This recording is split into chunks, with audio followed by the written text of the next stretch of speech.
Good morning. I hope everybody that listens is keeping well. Wanted to share some thoughts, ideas, uh, concepts. Although concepts is it's children's play. Concepts. Intuition is far more superior. Yes, so a person who lives his life only through concepts is lost. Intuition is the language of the spirit, so you're better off with intuition than only using concepts. um, this one's going to be about why most people are not truth seekers. Yeah. I have to start by saying as well, I am not doctored, you know, not a specialist, I'm not colleged. I read and I listen to tons of information, because I have the opportunity to do so, and sometimes I record, the stuff I come across on this platform. If there's any ads, it's not my fault. you know Platforms have to do what they have to do to make a living, and if I'm using this for free, quote unquote, maybe I am, the product, and someone is making, a profit while letting me, use it for free, right? So why most people are not truth seekers? The truth is not popular at all. Why the truth is not popular? Because it's inconvenient for the most part. It enters into collision with people's worldviews, with people's perceptions. It's uncomfortable, and it might mess up with people's living. So never try to reason with someone, about something in which they make a living believing the opposite, right? They invested so much into believing in unicorns and other, mythological stuff. And if you try to reason with them that they've been, taught how to fight dragons and stuff, but they don't exist, but after PhDs and diplomas and doctorates, if they come to the realization that it's all woo, and you try to reason with them, they will fight you because after so much money and time invested, they want to make a living out of that. Dragons and unicorns, they want to make a living. That was the point. And this is, metaphor for doctors, for most doctors, professors and PhDs and scientists of nowadays. They've invested so much. Some people talk about a new renaissance. I don't know.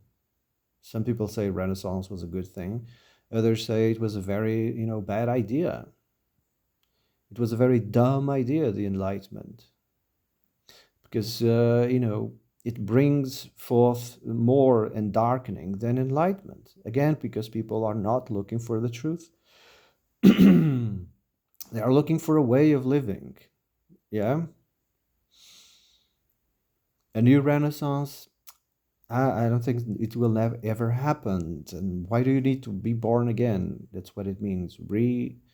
Renaissance. Naissance, it's French for being born or getting, and it's being reborn again. Why? It. So anyway,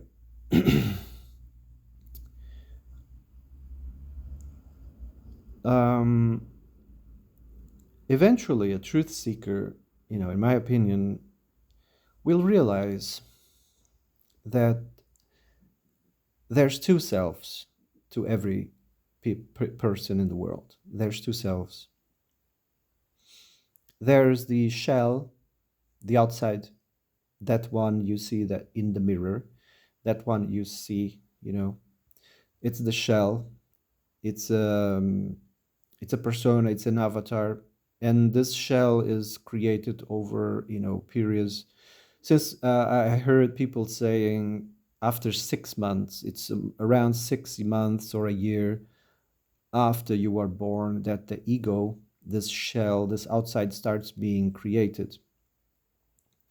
In the first 6 months, it's pure spiritual, right? The being, the self, is purely spiritual. And then over time, it starts building this outside shell, this other self, this facade. Why is it created? Well, it protects the immortal essence, that person sitting in your heart, the true self. It kind of protects it, shelters it, because this world is a dangerous place. And babies from the early, after 6 months or a year, they start, looking, to their parents, questioning themselves, how can I make this being love me, protect me, feed me, nourish me?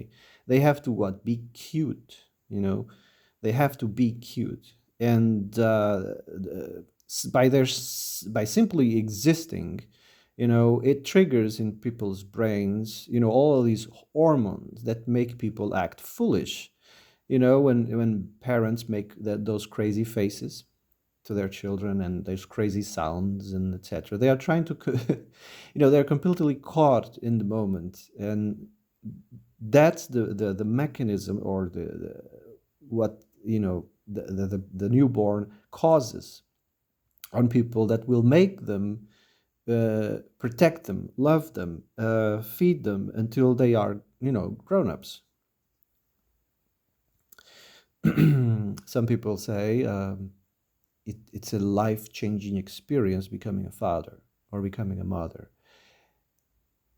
No doubt, no doubt, in my opinion. I actually think you only become an adult when you are a father, or when you are a parent, or when you are a mother. That's when you become an adult. So, by my own definition, I'm not an adult.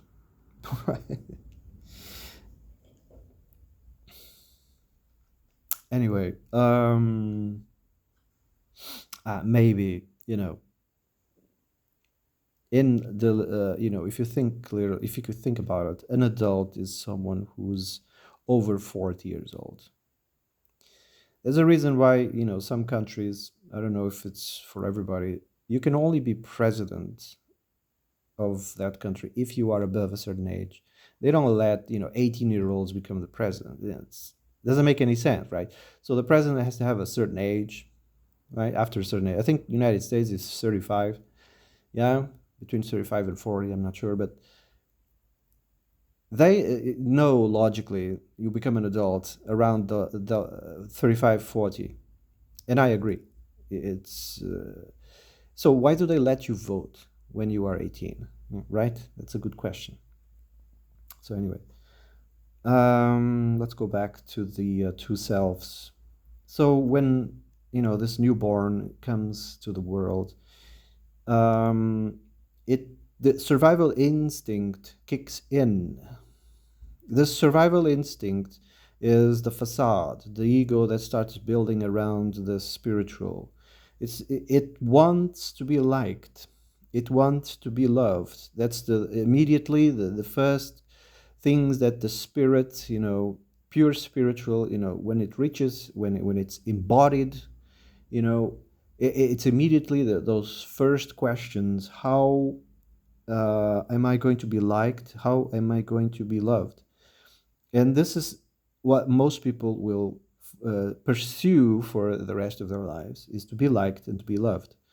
Yes, sometimes it really goes bad, because to be liked, to go with the flow, to go with, what's popular is to be liked, and sometimes that leads to, catastrophe, this obsession of being liked and being loved, being part of the group, being liked, to belong. Yes. It can lead, to totalitarian regimes, for instance. It's this obsession that leads to that. Yes. The when the ego becomes overdrive, when it becomes it becomes, completely out of control, is this desire to be liked, to belong, and to be loved. And eventually you will tolerate the intolerable so that you may belong. So let's continue. The Most people are not truth seekers because when, for instance, they come across information that might harm their self-image, that might harm their reputation, they will discard it violently. They will discard it violently. You've been believing, in stuff that doesn't make any sense. You've been studying dragons and unicorns. This information will, ruin their reputation to the self-image. It's the truth, but they will violently, discard it.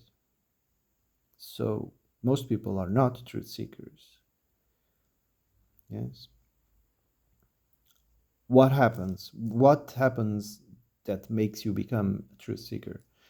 Um, Certain, drugs may temporarily disable the layers and layers of ego that's been built over time. And for the second time, you might discover that person, the self, sitting in your heart. Lots of religions, in the past was around, mushrooms and other hallucinogens and chamber deprivation sensory chambers, because they wanted to disable the ego. They wanted to overwrite it temporarily, disable it temporarily, and meet the immortal essence sitting in the heart that we call the soul. And they would achieve this. The original, Roman religion was all about that. So was the Egyptians, you know. So is everybody, else in the world. All religions are based on that. Yeah. The taking of this stimulants and hallucinogens. Um, Another way that this happens is through a trauma. Trauma, an accident, something physical, physical trauma or an emotional trauma as well. Sometimes both, right? A breakup, something triggers this will to change, this will to find the truth. And that's when the layer, the outside layer, the ego gets shattered, and it's discarded. So you start building up again your worldview, your paradigm. You're taking the first steps in a truth, becoming a truth seeker, right? Uh, might be. I'm sorry. When I speak English, I don't know. It makes a funny. I have to force my throat to so that the sounds and words are correctly, and my voice kind of becomes like this. Maybe if I drink some water. I don't have anything here. All right.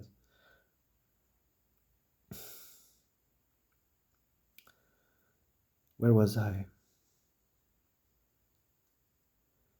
So when people go through a trauma, the facade is broken, and they are forced to rebuild it again. And this is an opportunity to, discover the other self, the one sitting in your heart. Yes, Vedic cosmology, the Upanishads, original Hinduism and original Brahmayana, they speak about this, the two selves. And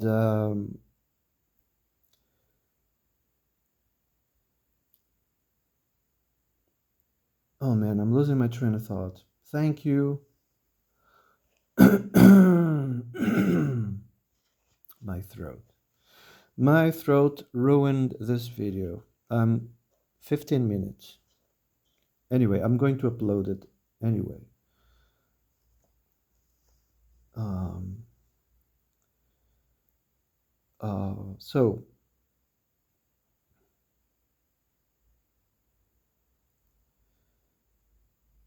being a truth seeker is realizing the existence of the two selves. Yes, there's one sitting in your heart and the facade. Most people don't care about truth seeking at all because it threatens, the paradigm, their way of living. It just threatens it. So they will create, derogative terms to label anyone who's a truth seeker. They call them witches, sorcerers, wizards. They call them conspiracy theorists. Eventually, when you become uh, possessed by the ego, so to speak, when you only listen to the ego and you've forgotten completely about the person sitting in your heart, you become similar to schizophrenic, you know, because it is the soul that brings reason to this existence. And if you stop listening to the right brain, to the soul, and only listen to the left brain or the ego, you'll become like a schizophrenic patient, you know. Anyway, uh, there was a lot more I could say about this, but I can't remember right now. Um, all right. Have a nice day.